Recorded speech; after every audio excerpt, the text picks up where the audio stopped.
We all know that improvisation is difficult. Being able to take what you have and make something great out of it is a skill that must be learned and mastered, but once done so can open up a world of new possibilities for you. In my mind at least, when it comes to game development, there's no better story proving this point than that of Scott Cawthon.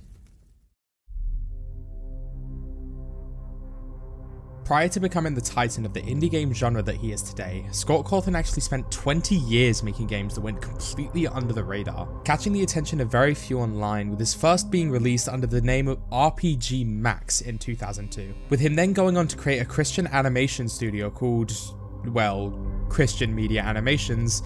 It was there he made an 8-part series on YouTube with a DVD release after its conclusion. This obviously though didn't last, and before long he went back to his passion of making video games, releasing several games such as Sit and Survive, The Desolate Hope, and the game of which his failure would his success be born from. Chipper & Sons Lumber Co. was a unique tycoon style of game where you would collect wood, explore the landscape, and talk to any of multiple characters to get quests, items, or minigames. The main gameplay loop was based around, funnily enough, acquiring lumber, then using it to craft robots to harvest even more lumber automatically. While it had a charming sense of humour and a deep, rich lore about the Great War, the gameplay was very lacking and art style subpar, with reviews commonly listing the animatronic nature of the characters as the major art style flaw. This was the fateful critique that would change Scott's life and career forever, as he would take this originally negative comment and use it as inspiration for his biggest hit that would forever launch his career into stardom. Leaning as hard as he could into the animatronic characters, Scott changed tune and started working on the now famous horror game Five Nights at Freddy's. Being hired as an overnight security guard, the player takes control of Mike Schmidt, having to fend off 4 of the killer animatronics roaming the restaurant, with nothing but some cameras to help keep track of them, 2 doors to help keep them out, and a light to give an early warning. All while managing a constantly depleting power supply that only goes down quicker with the use of any of the aforementioned defense measures. It's clear through what we know now of the development cycle that this was far from what Scott was used to, with him at one point talking in an interview about the nightmares he would frequently get during the development of the game, the most common being of him waking up to the sense that there was an animatronic outside his door, only to find himself unable to close it due to the in-game mechanic of a door becoming jammed, which meant that the animatronic was already inside the room.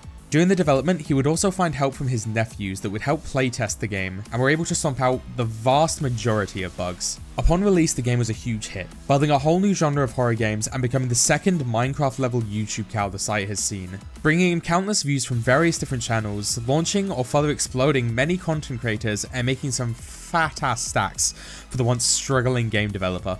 Upon seeing the success of the game, Scott quickly went on to follow up on the hype, turning the one-off indie game into a long-standing franchise.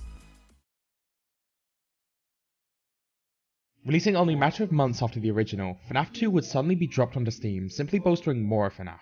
With more animatronics, a larger restaurant, and the removal of the doors in place of a mask to hide from the animatronics, coming right off the hype wagon, Five Nights at Freddy's 2 sold like hotcakes, justifying the creation of the third game in the series. Once again releasing in rapid succession, the third game would take an opposite approach, reducing the amount of animatronics down to one extremely threatening animatronic, made even scarier by his part in the lore that we'll be getting to later. Making you feel even more powerless was the fact you had no way to deter the animatronic once it was ready to pounce, instead having to use preventative measures such as distractions and turning off the ventilation to throw him off course. And while the player is fixated on keeping the spring trap away, the game would throw you curveballs in the form of phantom animatronics. Ghosts of animatronics previously seen in the series that if angered would cause multiple of the player's systems to go offline, those being ventilation, a noise distraction, and the cameras. While receiving more mixed reviews than the previous 2 entries, FNAF 3 did a good job of keeping the hype train rolling and interest being held in the franchise. With the 4th entry in the franchise, Scott would make a throwback to the original game. 2 doors, 4 animatronics, each serving a similar gameplay role but with a fresh new twist, making it have what is in my opinion the best horror in the franchise. With the game also throwing a curveball on the final night,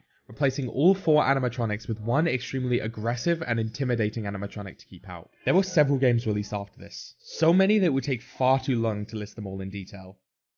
In fact, I think I have a better idea. Yo! We better name all the FNAF games. Honestly, kinda crazy how many there are considering this series started back in like 2014.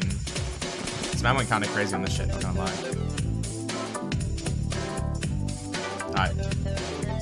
Here we go. Beta Sim, Fury Rage, Freddy in Space, U2's Help Wanted, Custom Night, Special Delivery, Security Breach, Sister Location, FNAF World, 1, 2, 3, 4.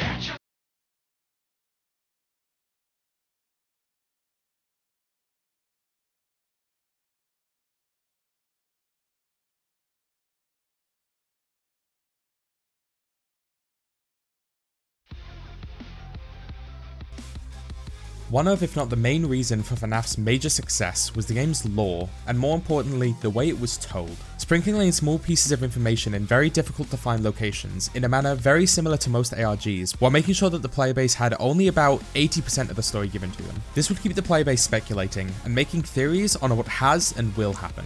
The basic outline of the story consisting of the Freddy's restaurant serving as the hunting ground for a murderer dubbed the Purple Guy, murdering children and hiding their bodies inside the animatronic suits, where they would go on to possess them, leading to the behavior we see within the games. With the Purple Guy eventually being killed via being coerced into a suit by the ghosts of the children, where the suit would then malfunction, creating the Springtrap character we see in FNAF 3.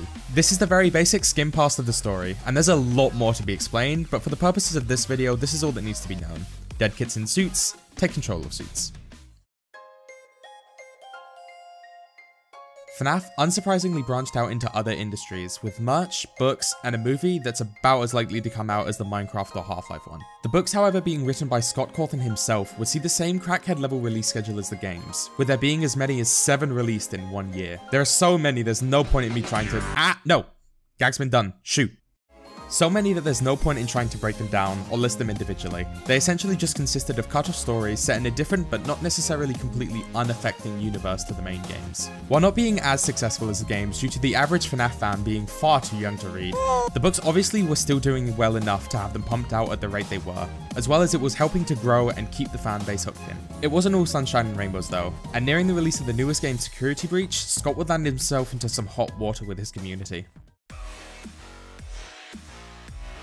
With all the money Scott was now making from his success, he started putting money into other places in life, and as the community would soon find out through public records, this included politics. And I'm sure with that statement, you can assume where this is going. With Scott being a devout Christian his whole life, it wouldn't be a shock to hear that he was a Republican, and therefore supported Trump during his 2020 re-election campaign, donating to a mix of several Republicans as well as one Democrat's campaign, each donation consisting of anywhere from 1 to just under 3k. This expectedly caused an outcry from Twitter, which while he was unapologetic for his donations, he would soon after resign from public game development, and while the controversy wasn't listed as a reason, it's safe to assume that it was the straw that broke the camel's back. However, the resignation was definitely warranted. As I stated with the book, Scott was really going hard with his work, and had been for almost 10 years by that point, releasing multiple games and books every year while also working on the movie. This kind of work can assumedly leave the family having developer to have very little time for the life part of the work-life balance, with this being the main reason he listed for his resignation. He did mention as well that he would be naming a successor to take his place as the main face and head of development for the series, as well as having himself continue to work in the background just to make sure they don't destroy what he's created. And at the end of the day, you have to respect someone for putting their family first.